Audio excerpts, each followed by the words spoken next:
Hi there, Nikki Burnett here. My company, my practice is Taste Life Nutrition. I'm a functional nutritionist and I practice strategic evidence-based consulting.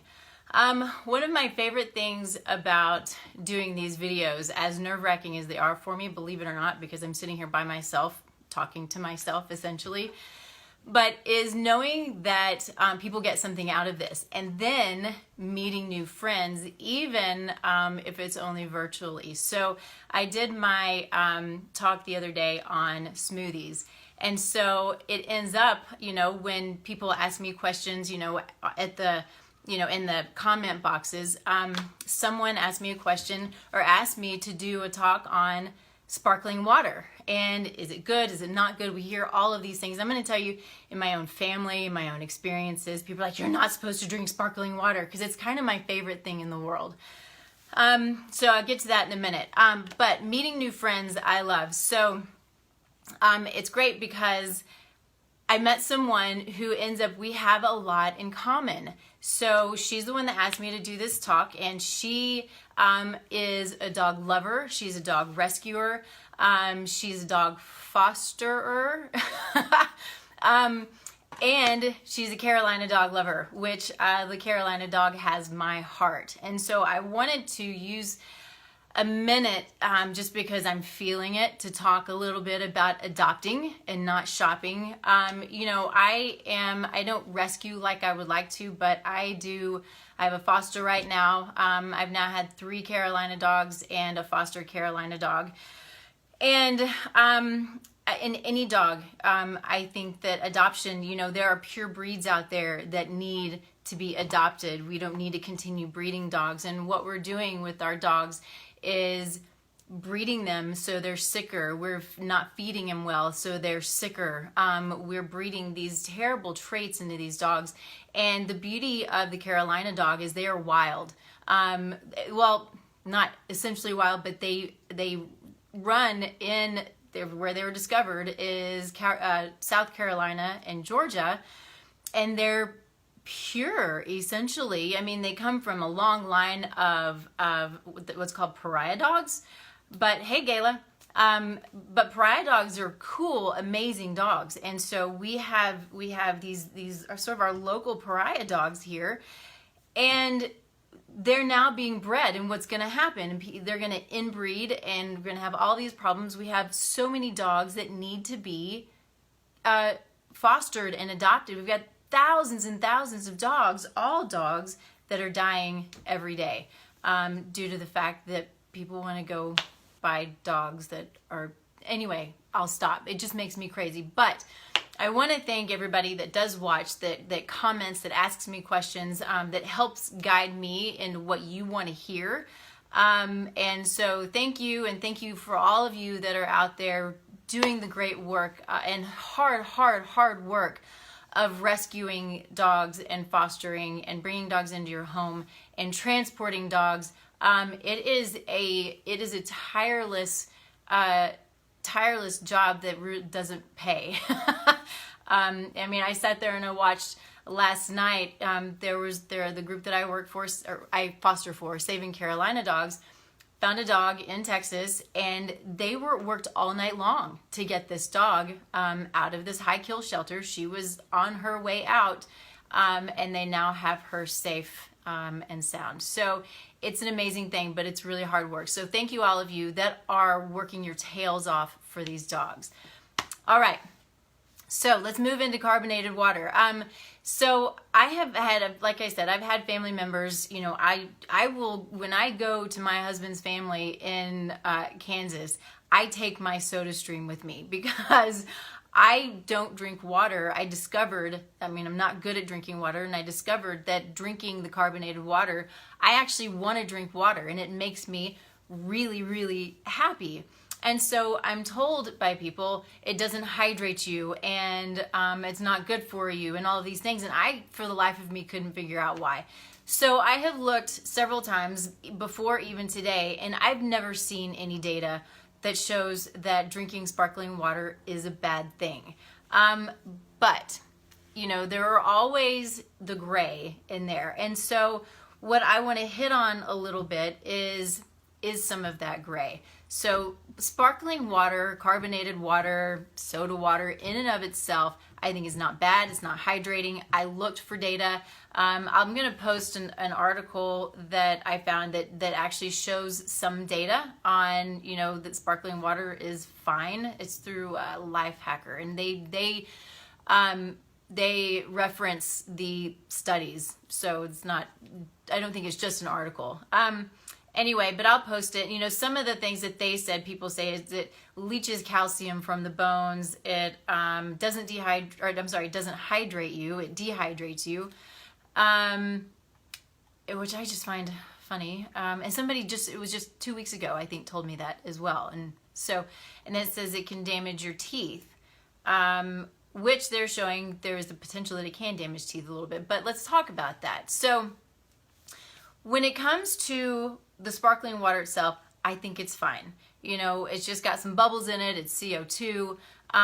It's not about the sparkling water. It's about the water itself, which is what's really, really important. We have, you know, it's not like, you know, we're in a third world country where we have really dirty water, but our water is not good water. The minerals are taken out of it. What happens if the minerals are taken out of water?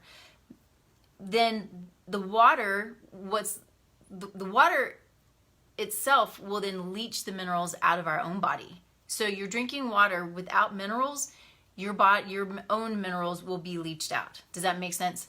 And so my understanding up until recently, and my bet is it's different from city to city and town to town. I don't really know this. I'd have to really dig a little bit deeper into it. But my understanding was minerals are left in our drinking water, our water, just plain water that comes out of the faucet. So it's going to be full of chlorine because chlorine is put in to clean it. It's going to be full of fluoride to keep us healthy and keep our teeth healthy. That's a whole other topic. I think it's trash, and I think it's dangerous. I will hit on that just a little bit, but there's a lot of data out there that you can go to look at why fluoride is such a bad idea. There's also a lot of data otherwise, but always when you're looking at the data, look and see who's doing the study and who's funding the study. That's one of the most important things you can do if you're trying to figure out who's right and who's wrong, or if there's somewhere in the middle. Look at who's funding the study and who's doing the study. It makes a really big difference. Hey, Allison. Congratulations on your graduation. Sorry I missed it. Anyway, so the water, we've got the chlorine and the fluoride in the water, along with other toxins that may be in there. So my understanding, though, is in the water processing plants, when they are they're cleaning the water, my understanding now is they actually take out the minerals, and that frustrates me because I thought we were at least getting some minerals in our water. Minerals are super important. So again, I want to say it again. If there are no minerals in our water, then our water is leaching minerals out of our body. So think, what are minerals good for? Everything. We need them for everything. We need them for pH balance. We need them for bone growth. We need them for teeth, for skin, for hair. We need it for everything. We have a lot of problems in our society. If they're actually taking the minerals out of our water and we think that we're drinking clean water, could that be an issue? It could probably be a part of it. There are a whole host of issues that create the lack of health that we suffer from in this country. Okay, so what I do in my house is I have a water filter. One day, I don't have it now, one day I will have a whole house water filter, but the filter that I have will get rid of fluoride and chlorine. But you have to, if you're looking for a water filter, you want to, let me tell you what it is. But if you're looking for a water filter, you need to know that they are, that it actually removes the fluoride, because most of them don't. Your typical ones that you can buy at the regular grocery stores, most of them don't. They'll get rid of some stuff, but not a lot. And so that's what I use. On top of that, so the water filter is actually Healthy Exposure. It's actually, they're a construction company, but it's a cool company because they started selling these filters. it's a whole long story, but it's a great company. I trust them. When I go to these epigenetic conferences that I tend to go to every year, these guys are there. Healthy Exposure. See if you can see it. It's backwards, isn't it? Anyway, so they do a really great job. They have whole house filters. So what we want to make sure that we're doing is we're putting the minerals back in the water. So for me and for my clients, I tell people you need trace minerals. So trace minerals are super important. There are, I don't know, 70, 80, 100 or more trace minerals. And so I have a bottle of these trace minerals that I keep on my counter, and I fill up my water bottle, my SodaStream, because I love carbonated water, and I press the button and then I put my minerals in it. So I'm getting my minerals, I'm getting healthy water, clean of as much of the junk as I can possibly get, and it makes me happy because it's carbonated. I also will do maybe some essential oils. I will never put in the flavorings that come with it because I think it's trash. Is it better than, you know, the sodas that are out there on the market? Probably not. I don't know. I just wouldn't even chance it. So if you're going to do it, you know, do lemon, lime, do fruit, you know, flavor it yourself. That's the best way to do it. Now let's go into the soda and the sparkling water that you buy off the shelf. This is a lot more difficult because I don't know where the water's coming from. I will buy it if we're out and that's all that there is. But one thing you really want to be sure of is that you're buying it in glass. There's a study done, I don't know, a couple of months ago, I think, that showed that I think it was 90% of the plastic bottles have plastic in the water. So we're drinking plastic. So you've heard me talk about this stuff before. Plastic is a hormone disruptor. It's toxic as all get out. So we want to stay away from the plastic bottles. And we don't know if they've been in heat or not. And I'm going to tell you this because it was amazing to me. If I can find the picture, I'll post it down below. But I was in Kansas with my husband. You can imagine Kansas it was July or August, and it was 105 degrees. We're getting gas to come back to Denver, and sitting outside of the gas station was just all of these water bottles in plastic sitting and baking in the sun. We don't know that that's not happening to the plastic, to the water that's coming out of the plastic bottles. So sorry, one of my little foster came up to say hi. You want to say hi here? Say hi, Daisy. Say hi, Daisy. Good girl. Anyway, okay. So, the plastic is bad news. I think the plastic is probably always bad news. Stay away from that. But, if in the glass, if it says it's mineral water, is it truly mineral water? Is it really coming from a spring that is, 1,000 feet down in the ground and doesn't have pesticides and herbicides from the farming or, whatever? I don't know. I have no idea. That would take a lot of research, I think, or maybe a few phone calls anyway. I don't know if you'd have to actually go to the well, but in my mind, it's just like food. So going to a restaurant, you can think you're eating pretty healthfully. Are you? Maybe. If you trust the restaurant, you've talked to the owners and you know where they get their food and you know what they put in. They're not using canola oil and all of these things. But it's something as simple as water. It's just not that simple. So you get your water at home, you get a good filter, and you drink as much water as you can at home where you're getting good, healthy, filtered water. And then when you're outside of your home, you do the best that you can. So let's talk a little bit about the flavorings.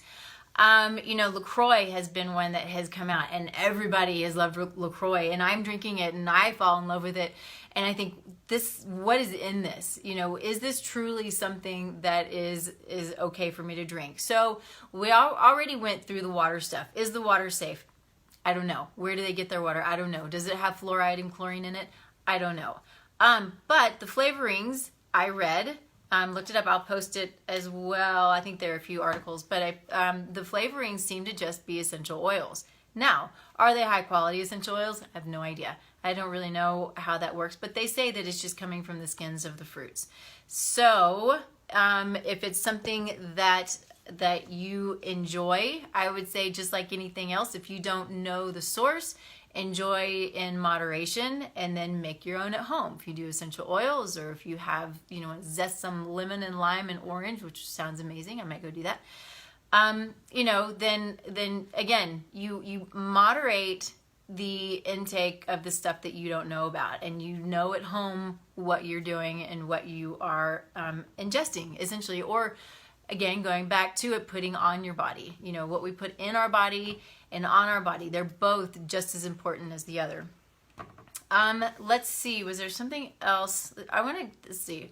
One of the first things on here, sparkling water doesn't leach calcium from your bones. I don't really understand why that would work anyway, unless it is, like a, what's it called? I lost it. Reverse osmosis. Reverse osmosis takes everything out of water. So if you're drinking water that has been through the reverse osmosis filters, then you absolutely have to add minerals back in. So whether that's sea salt, that would be fine, or whether it's the trace minerals that I like to use, that would be fine too. There's a lot of the sodium has been taken out of the trace minerals. Sodium's not a bad thing, but it can just make it a little overly salty. So either way, it doesn't really matter as long as it's not table salt. Table salt will not do the job. It's only 2 minerals as opposed to 70 or 100 or more. Let's see. So then it's not about the sparkling water that could leach the calcium from the bones. It's just about the water. So again, knowing what kind of water it is, not that it's sparkling, makes no difference at all. Let's see.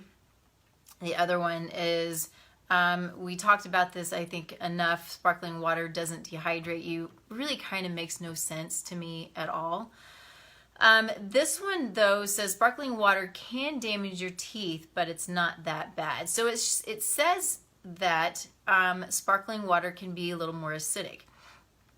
Is that because of the CO2 that's put in it? I don't know. But I would go back, and this is my own, hey, Gabrielle, this is my own opinion. I haven't done the science on this, but if you go back and you are drinking a good quality water, good filtered water, without all of the junk in it, and then carbonating it and putting in your trace minerals, the trace minerals are going to change the pH. The trace minerals are going to help to balance the pH of the water. I mean, that's the good stuff, right? So it goes back to the water.